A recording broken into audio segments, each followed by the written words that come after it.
சொல்லுங்க. அதுக்கப்புறம் இன்னும் கொஞ்சம் நாள் போனால் அவங்க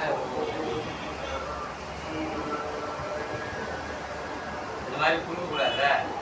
கணவன் மனைவி 2 பேரும் சேர்ந்து தான் இந்த வித்தை வாங்கணும். தனியாக அவருக்கு தனியாக உங்களுக்கு தனியாக கொடுக்கக்கூடாது.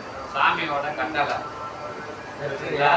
2 பேரும் சேர்ந்து வாங்கினீங்கன்னா இந்த பயிற்சி பண்ணால் நல்லது. உங்களுக்கு நல்லது, உங்கள் குடும்பத்துக்கு நல்லது. இல்லை உடனே இப்போ 7 தலைமுறைக்கு நீங்கள் வந்து நல்லா இருப்பீங்க. உங்கள் சந்ததியர் நல்லா இருக்கும். கறி நல்லா விரும்பி சாப்பிடுவீங்களா? ஆமாம் எதுவுமே விரும்பி அவங்க கேட்கறது பதில் சொல்லுங்கம்மா. நான் முன்னதான் கேட்குறேன். நல்லா சாப்பிடுவீங்களா? வாரத்துக்கு எத்தனை நாள் சாப்பிடுவீங்க? எல்லாரும் 3 நாள் கொடுத்து ஒரு வாட்டி சாப்பிடுவீங்க. அது விட முடியாது. இவர் விட்டுடலாமா? கறி விட முடியாது. இவர் விட்டுடலாமா? நான் விளையாட்டு கேட்கல. இந்த தீட்சை அவர் மட்டும் வாங்கினார்னா உங்கள் வீட்டுக்கு வரமாட்டார், வீட்டில் இருக்க மாட்டார். அப்படின்னா உங்களுக்கு பரவாயில்லையா? ஆனால் நீங்கள் இது நான் சொன்னது கேளு. நான் விளையாட்டு சொல்லலை. நீங்கள் சிரிக்கணும் அப்படின்றதுக்காக சொல்லலை. ஒரு குடும்பத்தில் இப்படி போறீங்கன்னா கொஞ்சம் இந்த பக்கம் போச்சுன்னா கலைக்காமா ஆகாதுல்ல. குடும்பம் 2 பேரும் சேர்ந்து ஒன்றா தான் சமமாக போகிறீங்க. இப்போ அவர் வந்து ஒரு ஞான பாதையில் போகிறாரு. அதுக்கும் உங்கள் குடும்பத்துக்கும் நேர் ஆப்போசிட்டான ஒரு வேலை. நேர் ஆப்போசிட்டான வேலை அப்படின்னா நீங்கள் தப்பாக புரிஞ்சுக்காதீங்க. அவர் வந்து எல்லாத்தையும் விட்டு திறந்து போக மாட்டார். வீட்டை விட்டுட்டு போக மாட்டார். ஒரு பழக்கம் ஒரு வழக்கத்தில் வரும்போது நீங்கள் எவ்வளோ விட்டு கொடுத்துருப்பீங்க. உங்கள் வாழ்க்கையில் உங்கள் வீட்டு அம்மா பழக்க வழக்கத்தில் எவ்வளோ விட்டு மாறி இவருக்காக நீங்கள் மாறி இருப்பீங்க. இவரும் உங்களுக்காக குடும்பத்துக்காக எவ்வளவோ மாறி இருப்பார் இல்லைங்களா? அதுபோல் இப்போ வந்து அவர் உங்களை இதில் தள்ளணும்னு சொல்லி இல்லை, நல்ல வழிக்கு அவர் தெரிஞ்சிருக்காரு. நல்ல வழிக்கு போகணும்னு நினைக்கிறாரு. அதை மனைவியும் கூப்பிட்டு போகணும் அப்படின்னு நினைக்கிறாரு. அதுக்கப்புறம் பிள்ளைங்களையும் தான் கூப்பிட்டு போவார். நீங்கள் 2 பேரும் நீங்கள் இந்த வழியில் வந்தீங்கன்னா பிள்ளைங்க தானாக வந்துடும். ஏமா நீங்கள் இந்த மாதிரி அப்பாவை நீங்கள் இந்த மாதிரி உட்காந்து தவம் பண்ணுற மாதிரி உட்காந்துருக்கீங்க, அது என்ன பண்ணுறீங்க அப்படின்னு கேள்வி கேட்பாங்க. கேள்வி கேட்கும்போது நீங்கள் வந்து உங்களை பதில் சொல்லலாம். நீங்கள் சொல்லும்போது அந்த பசங்க அப்படியே கேட்கும். ஒரு ஜீவனை நம்ம வீட்டில் இஷ்டப்பட்டு ஒரு கோழியவோ ஆடவோ வளர்க்குறோம். இங்கே வான்னா வருது, போன்னா போகுது, நம்மளை நம்புது. நீ வளர்த்து அதை அடித்து தீக்கிறது எவ்வளோ பெரிய பாவம் தானே? அதுக்கு அது குட்டிக்கு பால் கொடுக்குது. ஆடு குட்டியாக இருந்தால் அது பால் கொடுக்குது. மாடாக இருந்தாலும் பால் கொடுக்குதுல்ல.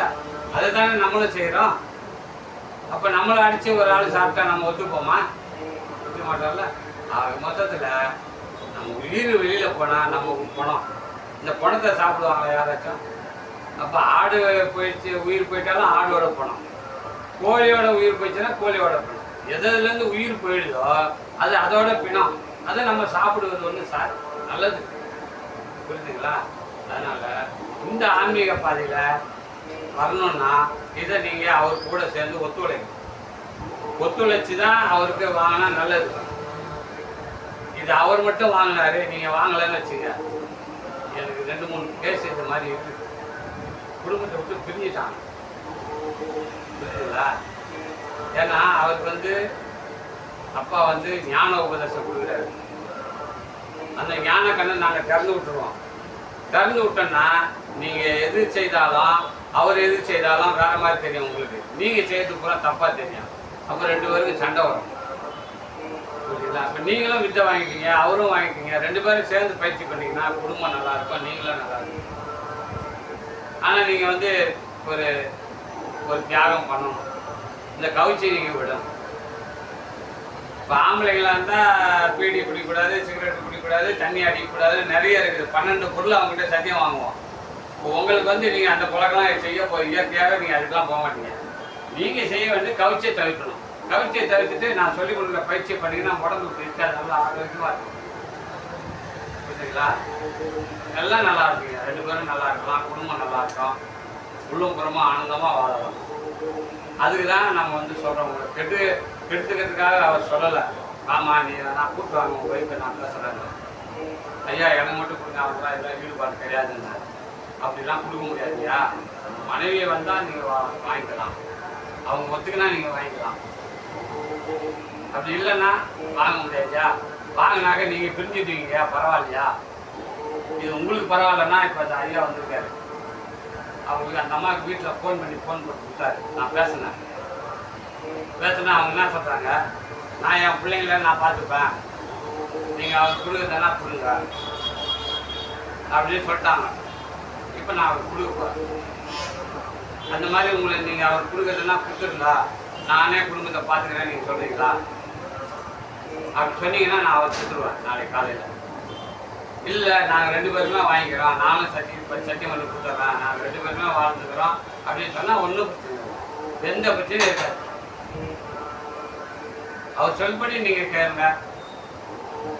நல்லதுக்கு தான் சொல்கிறோம், கெட்டு போகிறதுக்கு சொல்லலை. எப்படின்னு நீங்கள் முடிவு பண்ணுங்க. அவருக்கு கொடுக்கணும்னு சொன்னீங்கன்னா அவர் உங்கள் கூட இருக்க மாட்டார். நான் எனக்கு ஒன்றும் பிரச்சனை இல்லை, நான் மட்டும் கொடுத்துடலாம். நாளைக்கு ஒரு திருவண்ணாமலைக்கு ஒருத்தர் என் வீட்டுக்கார் நல்லா இருந்தார், திருவண்ணாமலைக்கு ஒருத்தர் ஃபோன் பண்ணி அடிக்கடி பேசியிருந்தார், அவர் போனார். அதோட போனவர் வரவே இல்லை.